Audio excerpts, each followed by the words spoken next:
Should your first rental property be a single family home, duplex, or multifamily 3 to 4 unit property? Most beginning real estate investors think more units always equates to more passive income.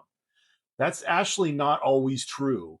This can actually be a trap that can eventually lead to burnout and much more, depending on how you handle this decision. In this video, I'm going to be discussing single family versus multifamily properties with the goal of helping you decide which is the best option to fit your overall goals, budget, and personality to help you achieve financial freedom faster. All right, let's start with single family rental properties. These are generally considered the gold standard for new investors or investors with very little experience. Why? Because they're very much predictable. You have one tenant, one roof to repair, and one lease to sign. However, there can be hidden risks. One of the biggest risks is what happens if my tenants vacate? That's the 100% vacancy rule. If your tenant leaves, your cash flow on that property immediately goes to zero. You're responsible for the full carrying cost of the mortgage, property taxes, insurances, HOAs, and any other expenses that you might have on that property, at least until you find someone new. And who knows, that could take a month, 2 months, 3 months, or more. So the strategy is simple. It's binary. It's either working 100% of the time or it's not on a single family property. Let's take a quick look at multi-unit properties. 2 units, 3 units, 4 unit properties. This is where you can see big cash flow numbers. The numbers look great on paper. But what happens if a tenant moves out? You still have 2 or 3 other tenants who are helping to pay your covering costs and carrying costs on a monthly basis. This is often called recession proofing your portfolio. However, there's often a reality check that can come with managing multiple unit properties. Oftentimes, you might find yourself in the middle of a neighbor dispute, or maybe you've got multiple units with maintenance issues that you're stuck dealing with, taking up a lot of your time on a daily basis. Oftentimes, multiple unit properties will help you scale your income quickly, but it's also going to scale potential headaches that you need to be aware of. Okay, let's talk briefly about financing and down payment options when looking at single family versus multi unit investment properties. Oftentimes, this is where first time investors get a little bit hung up. Many first time investors choose to use a strategy called house hacking.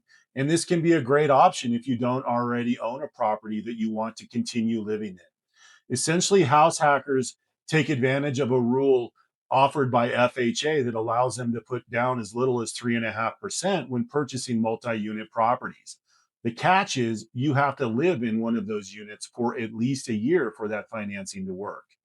If you don't fall into this bucket, maybe you already own a home and you're looking at purchasing that first investment property, knowing the differences of what is going to be required for down payment, closing costs, and interest rates between a single family and a multi unit property can make a world of difference in terms of your overall success. Single family properties are often much easier to qualify for with lower down payment requirements and slightly lower interest rates than multi unit properties. So making sure you've done a great job working with your mortgage broker and getting a solid pre-approval before starting that house shopping process is absolutely imperative for first-time investment property buyers. Okay, passive versus active management is often a question that beginning investors have to understand and know what fits them best. Meaning, are you looking for an investment property or a second job? Single family property tenants tend to stay longer, typically 3 to 5 years, making it a very easy passive investment. However, multifamily tenants tend to move much more often, sometimes in as little as 1 to 2 years, meaning you're often constantly cleaning, repairing, renovating, and screening new potential tenants. Keep that in mind when making the decision between single family and multifamily properties. If you're looking for simple passive investment income, single families should win every time.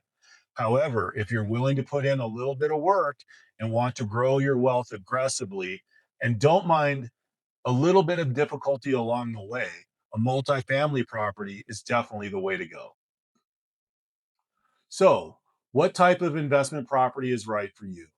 That's only a decision that you can make. I would recommend that you choose a single family property if you have a busy day job that you want to keep.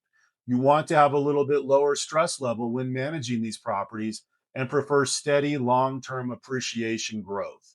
However, if you're somebody that wants to be a little bit more aggressive and build wealth quicker, then I recommend a multifamily property. You may find yourself wanting to quit your job a little sooner than you realized initially, and that's usually because you become comfortable with property management and want to scale your portfolio faster. The best strategy isn't the one that makes the most money on a spreadsheet, it's the one that fits you best and you won't lose interest or desire to maintain going forward over the long term. If you're still weighing your options, I want to hear from you. Are you leaning toward the simplicity of a single family home, or are you ready to jump into the deep end with a multifamily property? Drop a comment below or shoot me an email. I'd love to have a conversation with you and learn a little bit about why you're choosing a single family home or a multifamily property for your first investment.